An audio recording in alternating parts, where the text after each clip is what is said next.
দর্শক, সাজ্জাদ কাদেরের শুভেচ্ছা নিন।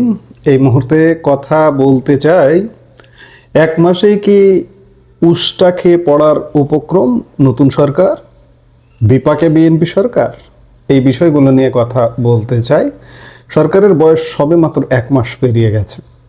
1 মাস যেতে না যেতে খুব বড় ধরনের সংকট ইতিমধ্যে শুরু হয়ে গেছে। সবচেয়ে বড় সংকট যেটি দেখা দিয়েছে, এই যে আমরা একটা বিরাট উৎসব, বাংলাদেশের মুসলমান যেহেতু বেশিরভাগ মানুষ, একটা বিশাল উৎসব গেল ঈদুল ফিতর।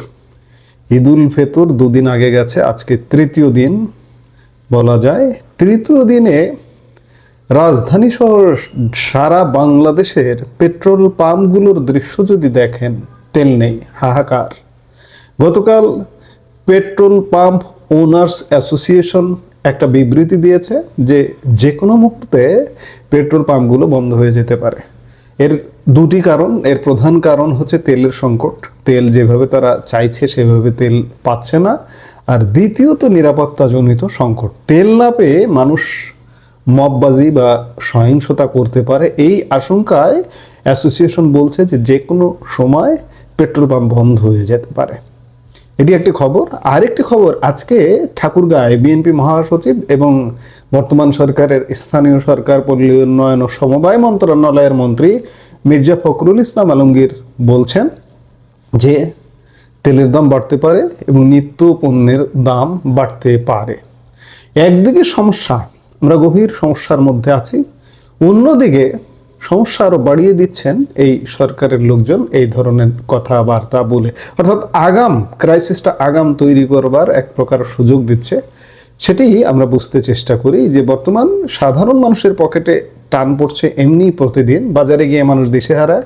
কিন্তু এই সংকটের মাঝে যখন সরকারের দায়িত্বশীল জায়গা থেকে, বিশেষ করে মির্জা ফখরুল ইসলাম আলমগীর, বিএনপির second in command, second man Tarique রহমানের পরেই তার অবস্থান, তার মতো মানুষের কণ্ঠ থেকে যখন এই ধরনের কথা আসে, তখন স্বাভাবিকভাবে সংকটটা কোথায় গিয়ে দাঁড়াতে পারে এটি চিন্তার বিষয়। বর্তমান সরকারের শীর্ষ ব্যক্তিদের ভূমিকা এবং বিগত শেখ হাসিনা সরকারের শাসনামলের যে ক্রাইসিস ম্যানেজমেন্টের সাথে বর্তমান পরিস্থিতির একটা আমরা তুলনামূলক চিত্র দেখব। দেখুন, একটি দেশের বাজার নিয়ন্ত্রণ নির্ভর করে মনস্তাত্ত্বিক দিকের ওপর। যখন রাষ্ট্রের নীতি নির্ধারক পর্যায়ের কোনো ব্যক্তি বা গুরুত্বপূর্ণ রাজনৈতিক ব্যক্তিত্ব প্রকাশ্যে বলেন যে জ্বালানি তেলের দাম বা চাল ডালের দাম বাড়বে, তখন ব্যবসায়ীদের মধ্যে এক ধরনের মজুত করার প্রবণতা তৈরি হয়। আমরা দেখেছি বর্তমানে যারা দেশ পরিচালনা করছেন বা যারা গুরুত্বপূর্ণ মন্ত্রণালয়ে আছেন, তারা অনেকটা পূর্বাভাস দেওয়ার মতো করে দুঃসংবাদ দিচ্ছেন। প্রশ্ন হলো, আপনারা কি আবহাওয়া অধিদপ্তর যে শুধু পূর্বাভাস দেবেন? আপনারা তো সরকার, আপনাদের কাজ তো দাম কমানো, আগাম ঘোষণা দিয়ে সিন্ডিকেটকে সুযোগ করে দেওয়া নয়। এই আগাম ঘোষণার ফলে বাজারে যে কৃত্রিম সংকট তৈরি হয়, তার দায়ভার কে নেবে? এটি কি স্রেফ অযোগ্যতা নাকি গভীর চক্রান্ত? মনে রাখতে হবে, পৃথিবী কখনোই সমস্যার বাইরে ছিল না। আমরা বিগত 16 বছরের আওয়ামী লীগ সরকারের সময়টা দেখেছি। করোনা মহামারী ছিল, রাশিয়া ইউক্রেন যুদ্ধ ছিল, বৈশ্বিক মুদ্রাস্ফীতি ছিল, কিন্তু কোনো অজুহাত দিয়ে কি তখন জনগণের পেট ভরিয়েছে? না, পেট ভরায়নি। ক্রাইসিস ম্যানেজ করাটাই জনগণকে স্বস্তি দিয়েছে, শান্তি দিয়েছে। একজন সাধারণ নাগরিক হিসেবে আমরা বুঝি সরকার মানেই হচ্ছে সমাধান। মানুষ আপনাদের ভোট দিয়েছে বা ক্ষমতায় বসিয়েছে সংকটের কথা শোনার জন্য নয়, সংকট সমাধানের জন্য। আপনি যখন সরকারে বসেন, তখন বৈশ্বিক সংকট বলে পার পাওয়ার সুযোগ নেই। বিশ্বের অন্য দেশগুলো যদি তাদের নাগরিকদের স্বস্তি দিতে পারে, তবে আমাদের এখানে কেন হাহাকার? মনে রাখবেন, ক্রাইসিস ম্যানেজ করতে না পারা মানেই হলো প্রশাসনিক ব্যর্থতা। আর এই ব্যর্থতার বোঝা যখন সাধারণ মানুষের ঘাড়ে চাপে, তখন সরকারের নৈতিক অবস্থান নড়বড়ে হয়ে পড়ে। ইতিহাস বড্ড নিষ্ঠুর, মানুষ তুলনা করতে পছন্দ করে। আমরা যদি নিকট অতীতের দিকে তাকাই, তবে দেখব শেখ হাসিনা যখন ক্ষমতায় ছিলেন, তখন বড় বড় বৈশ্বিক সংকট তিনি কিভাবে সামলেছেন তা দেশের মানুষের স্মৃতিতে এখনো তাজা। করোনার সময় যখন বিশ্ব অর্থনীতি থমকে গিয়েছিল, তখন বাংলাদেশে কিন্তু খাদ্যাভাব দেখা দেয়নি। তিনি কঠোর হাতে বাজার নিয়ন্ত্রণ এবং ত্রাণ কার্যক্রম পরিচালনা করেছিলেন। ডলার সংকট বা জ্বালানি তেলের দাম যখন বিশ্ববাজারে চড়া ছিল, তখনও তিনি ভর্তুকি দিয়ে হলেও সাধারণ মানুষের ক্রয় ক্ষমতা নাগালের রাখার চেষ্টা করেছিলেন।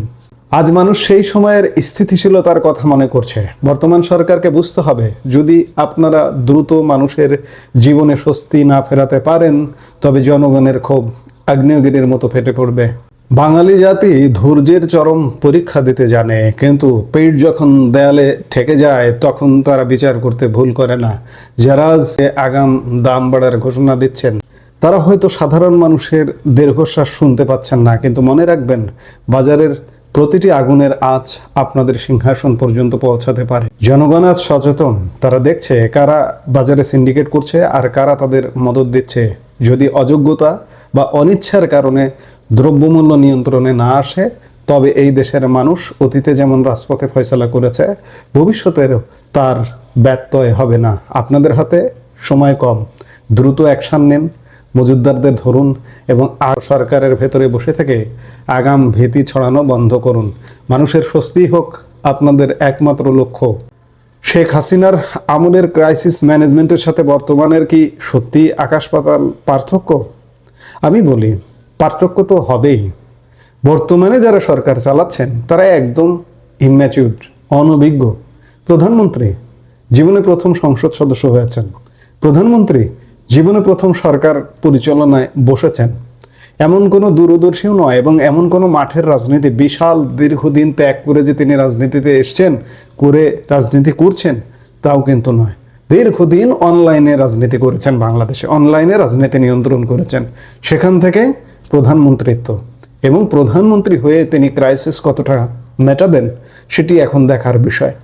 যদি মেটাতে না পারেন তাহলে তারও মূল্য দিতে হবে তাকে। কাজেই আমরা বলছি যে সরকার কি অল্প সময়ে উষ্টা খাবার উপক্রম? বিপাকে কি বিএনপি সরকার? বহুমুখী বিপাকের মধ্যে পড়ে গেছে, আজকে থেকে সেটা শুরু হয়ে গেছে। জ্বালানি তেল থেকে শুরু হয়ে গেছে, সামনের দিনগুলোতে আরও নানামুখী বিপাক আমরা দেখব। যদি ম্যানেজ না করতে পারে সরকার, তবে এই সরকারের এই যে বিশ্ব পরিস্থিতি, বিশ্বযুদ্ধ, এটা সেটা বলে পার পাওয়া যাবে না। জনগণ কিন্তু ছাড় দেবে না, তার জন্য প্রস্তুত থাকতে হবে। আমরাও দেখতে থাকি যে সামনে কি ঘটছে। এই মুহূর্তে এ পর্যন্ত। সবাই ভালো থাকুন, সুস্থ থাকুন। আমাদের ভিডিওগুলো নিয়মিত পেতে সাবস্ক্রাইব করুন Sajjad Kadir and the legends YouTube channel এবং লাইক, কমেন্ট, শেয়ার করে সাথে থাকুন।